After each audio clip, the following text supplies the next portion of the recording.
આપણે આગળના વિડીયોમાં જોયું હતું કે રિટેનર શું છે. હવે આજના વિડીયોમાં આપણે જોઈશું કે રિટેનર કેટલા ટાઈપના હોય છે. જનરલી વાંકા ચૂકા દાંતની ટ્રીટમેન્ટ કર્યા પછી અલગ અલગ ટાઈપના રિટેનર્સ ડૉક્ટર સજેસ્ટ કરતા હોય છે. જેમાં બે ટાઈપના મુખ્ય હોય છે. એક રિમૂવેબલ રિટેનર એટલે કે દર્દી પોતાની મેળે રિટેનરને કાઢી અને પહેરી શકતા હોય છે. બીજું ફિક્સ રિટેનર કે જે દર્દી પોતાની રીતે કાઢી પહેરી નથી શકતા. તો જે રિમૂવેબલ રિટેનર છે એના બે ટાઈપ છે.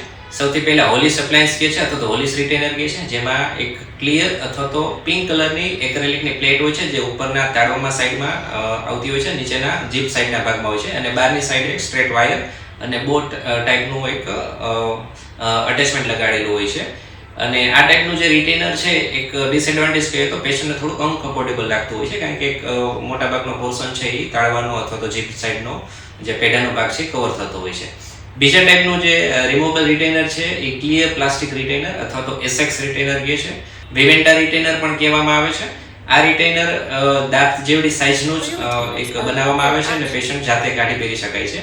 એનો એડવાન્ટેજ એ છે કે પેશન્ટે કંઈ પહેરેલું હોય કોઈ ફંક્શનમાં તો જનરલી દૂરથી કોઈ જોઈ નથી શકતું કે કંઈ પહેરેલું છે કે એવું.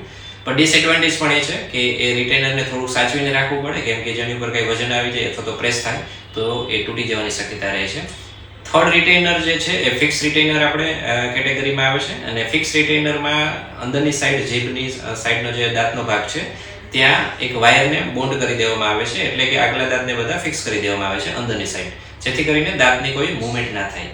અને આ જે બોન્ડેડ જે રિટેનર છે બેસ્ટ રિટેનર છે એટલા માટે કે પેશન્ટની કમ્પ્લાયન્સની રિક્વાયરમેન્ટ નથી હોતી. મતલબ પેશન્ટ ઘણી વખત પહેરે ન પહેરે, એ રિમૂવેબલમાં એ ઘણી વખત ઇસ્યુ આવતા હોય છે, ફિક્સમાં એ કોઈ ઓપ્શન રહેતો નથી. પણ એનો ડિસએડવાન્ટેજ પણ એ છે કે અંદરની સાઈડ જો વાયર લગાડેલો હોય તો ક્લિનિંગ થોડુંક પ્રોપર રાખવું જરૂરી છે, નહીં તો ત્યાં દાંતની આજુબાજુ અથવા તો વાયરની આજુબાજુ ક્ષાર થવાની સંભાવના હોય છે.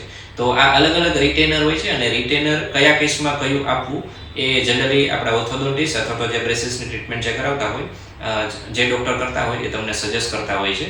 અને ઘણી વખત કોમ્બિનેશનમાં પણ આપતા હોય છે રિટેનર, જેમ કે ફિક્સ બોન્ડેડ રિટેનર આપતા હોય અંદરની સાઈડ વાયરથી, અને એની સાથે એસેક્સ રિટેનર અથવા તો હોલિસ એપ્લાયન્સ પણ આપતા હોય છે. ડિપેન્ડ ઓન કેસ, તો કેવો ટાઈપનો કેસ છે વાંકા ચૂકા દાંતનો એના ઉપર રિટેનર ડિસાઇડ થતું હોય છે.